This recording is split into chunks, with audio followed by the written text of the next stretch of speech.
बांकीपुर विधानसभा उपचुनाव में जो परिणाम आए हैं, वो परिणाम जो जनादेश मिला, वो जनादेश कई नज़रिए से हम उसको देख जो रहे हैं, वो काफ़ी महत्वपूर्ण माने जा रहे हैं।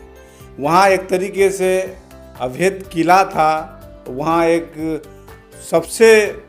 जो एक मजबूत किला और एक मजबूत सीट मानी जाती थी जो भाजपा के लिए, वो बांकीपुर विधानसभा सीट। बांकीपुर विधानसभा सीट की अगर हम राजनीतिक पृष्ठभूमि की बात करें, वहाँ की राजनीतिक इतिहास पर हम अगर बात करेंगे तो लगातार भाजपा के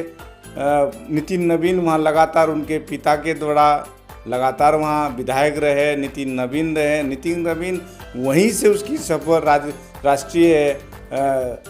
राष्ट्रीय अध्यक्ष के पद पर उसी विधानसभा से उनकी सफर तय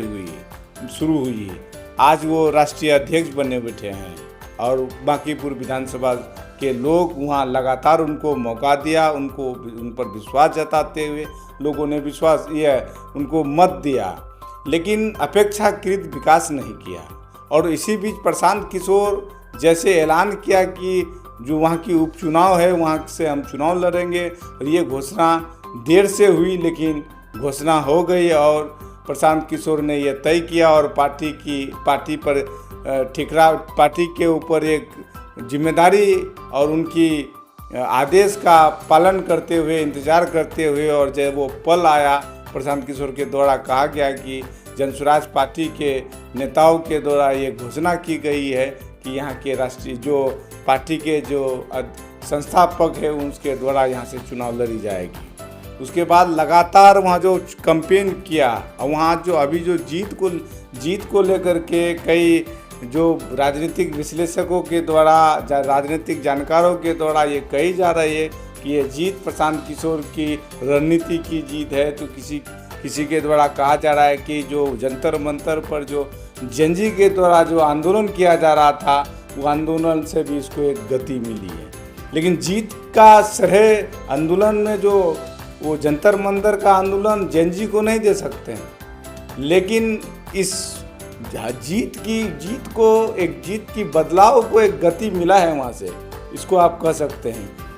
और दूसरी बात की जो ये नज़रिए से जो चुनाव को अभी वर्तमान चुनाव परिदृश्यों को जो देखते हैं कि हिंदू मुसलमान के नज़रिए से देखते हैं, हिंदू मुसलमान के चश्मे से जब इस चुनाव परिणाम को देखते हैं, लेकिन उस आदमी को बांकीपुर विधानसभा की चुनाव परिणाम को अगर वो देखे तो वहाँ से उसको ये बात समझ में आएगा कि मतदाता एक रूप नहीं होते हैं। मतदाता समय समय पर और चेहरे देख कर के वो फैसले लेते हैं। भले ही हिंदू मुसलमान का पहचान बने बैठे हैं भारतीय जनता पार्टी, लेकिन भाजपा जब वहाँ बांकीपुर विधानसभा से जो चुनाव परिणाम आए, वो जनादेश आए, ये जनादेश कई चीज़ को दर्शाते हैं। ये जनादेश इस बात को भी दर्शा रहे हैं कि व्यक्ति की व्यक्तिगत छवि को देख करके वोट दिया जाता है, प्रशासनिक समझ को देख करके वोट दिया जाता है, उसमें विकास की किरण को देख करके और उम्मीद को देख करके, ये देख करके लोग वोट करते हैं कि वहाँ से आप समझ सकते हैं। लेकिन लगातार जो, और दूसरी बात की जो विपक्ष के और जो नेता थे, प्रतिपक्ष जो तेजस्वी यादव के द्वारा जो वहाँ कैंडिडेट उतारा गया, रेखा गुप्ता को जो उम्मीदवार बनाया गया, मैं उनसे ये कहना चाहूँगा और उससे ये सीख भी सकते हैं कि वहाँ के जो परिणाम आए, ये परिणाम से उनको सीखना भी चाहिए कि भले ही आप हिंदू मुसलमान कह कर के लोगों को बुला देते हैं कि एक तरफा वोट हिंदुओं के द्वारा भाजपा को दिया गया, मुसलमान का वोट कई जगह खंड खंड विभाजित हो गया,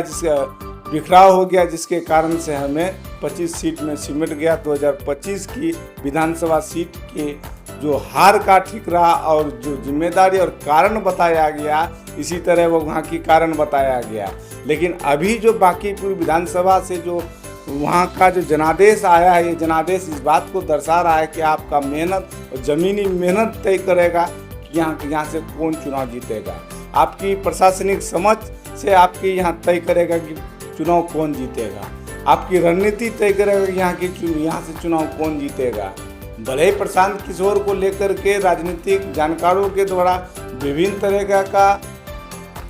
तर्क दे रहे हैं कि इस वजह से प्रशांत किशोर वहाँ चुनाव जीत गए हैं। प्रशांत किशोर ने वहाँ से जो चुनाव जीतने का लगातार ज़मीनी मेहनत किया, युवाओं के आवाज़ को लेकर के, युवाओं का सवाल को लेकर के मंचों पर लगातार उठाया। वहाँ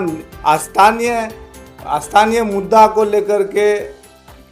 युवाओं से वार्तालाप किया, संवाद किया, वहाँ के मतदाताओं को समझाया और जिससे उसको वहाँ से चुनाव जीतने में जीता। ये जीत और यहाँ से एक बदलाव को गति जरूर मिलेगा। और प्रशांत किशोर के साथ उनके कंधे से कंधे मिला करके जो भी उनके समर्थक या कार्यकर्ता है उनके साथ उनको और उनके मनोबल को और मजबूती मिली है और ये जीत कई मायने में बहुत महत्वपूर्ण मानी जा रही है। जय हिंद।